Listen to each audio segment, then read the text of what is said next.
Bax, imtahandan uğurla keçən nə qazanır sualını vermək istəyirəm. Bax, indiyənə kimi neçə şəxs ümumiyyətlə inşaat ustası ixtisası üzrə sənəd alıb? İndiyə qədər inşaat ustası üzrə biz yeri gəlmişkən buradan vurğulamaq istəyirəm ki, biz Təhsildə Keyfiyyət Təminatı Agentliyi olaraq bir sıra şirkətlərlə, müəssisələrlə tərəfdaşlıq edirik.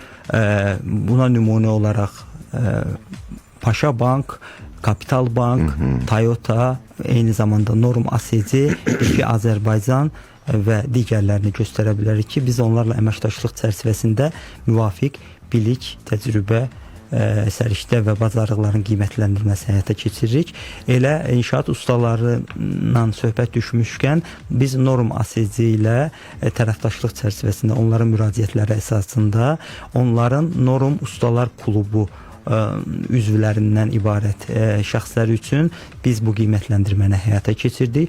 30 nəfər şəxs bununla bağlı bizə müraciət etdi və biz hər iki mərhələni, yəni həm nəzəri, həm də praktiki imtahanlarda uğurla iştirak edən 21 nəfəri dövlət nümunəli sənədlə belə deyək, təltif etdik.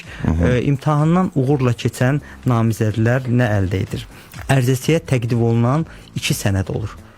Təqdim oluna biləcək, daha doğrusu 2 sənəd olur. Bunlardan biri sertifikat, digəri isə diplom sənədidir.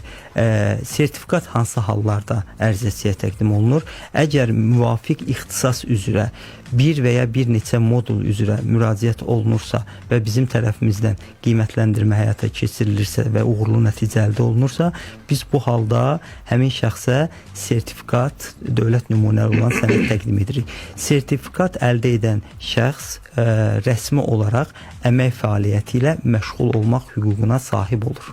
Yəni bu təsdiqlənmiş olur. Diplomun sertifikatdan biraz üstün cəhətləri vardır. Üstün cəhət ondan ibarətdir ki, diplom alan şəxs təkcə əmək fəaliyyəti ilə məşğul olmur. Eyni zamanda peşə təhsili üzrə təhsilini növbəti pillədə davam etdirmək imkanına malik olur.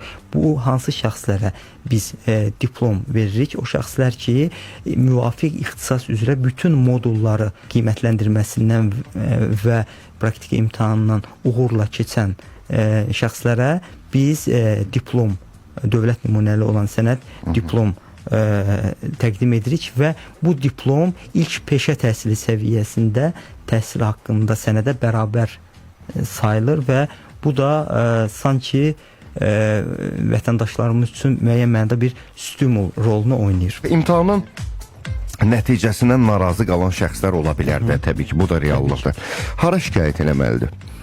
İmtahanın nəticəsindən narazı qalan şəxs qiymətləndirmə və tanınmanın nəticələri ilə bağlı Təhsildə Keyfiyyət Təminatı Agentliyinin İdarə Heyətinin rəhbəri tərəfindən apellyasiya komissiyası təşkil edilir. Əmrlə bu təsdiqlənir və apellyasiya komissiyasının üzvləri qiymətləndirmə komissiyasında iştirak edən şəxslər olmadan digər şəxslər tərəfindən 3 nəfərdən ibarət müvafiq komissiya təşkil olunur və ərizəçilər qanunvericilik ilə müəyyən olunmuş müvafiq vaxt çərçivəsində bizə müraciət edirlər.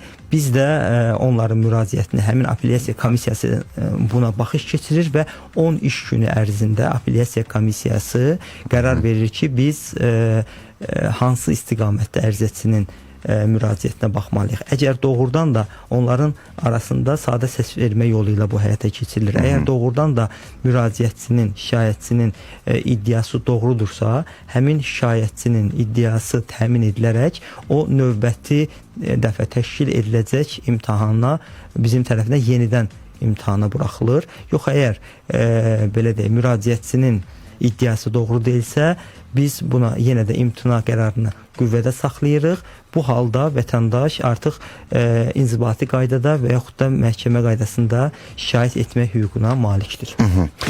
Yəni çox yaxşı təşəbbüsdür. Mebel ustaları olsun, hansı ustalar olsun, təbii ki, bax, müraciət edib yeri gəlmişəm bu imtahanlardan keçəndən sonra artıq diplomlarını, sertifikatlarını ala bilərlər. Aha, buyurun. Mebel ustaları bizim ən sonuncu ixtisasını tanımaq üçün ən sonuncu fəaliyyətini prosesini başladığımız ustalar qrupuna daxildir. Onların qiymətləndirilməsinin, tanınmasını həyata keçirə bilərik. Nə gözəl.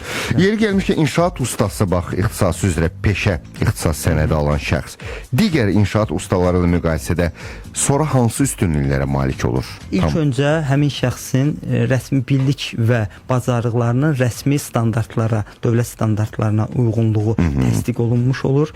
Eyni zamanda daha yüksək əmək haqqı tələb etmək iddiasında ola bilər, hüququna sahib ola bilər. Sizə də təşəkkür edirik. Çox sağ olun. Qısa olaraq bizim dinləyicilərimizlə sağollaşa biləsiniz. Çünki bir neçə sayın xəbərlərin vaxtıdır. Çox sağ olun ki, gəlmisiniz. Biz şad olduq ki, buradaydınız. Buyurun. Biz təşəkkür edirik. Təhsildə Keyfiyyət Təminatı Agentliyi olaraq bütün dinləyicilərə, ərizəçilərə uğurlar arzu edirik və onlara tövsiyə edirik ki, öz bilik və bacarıqlarını bizim tərəfimizdən qiymətləndirilməsi və tanınmasının həyata keçirilməsində ürəklə iştirak etsinlər və şəffaflığın təmin olunmasına tam arxayın olsunlar. Çox sağ olun. Təşəkkürümüzü bildiririk bir daha.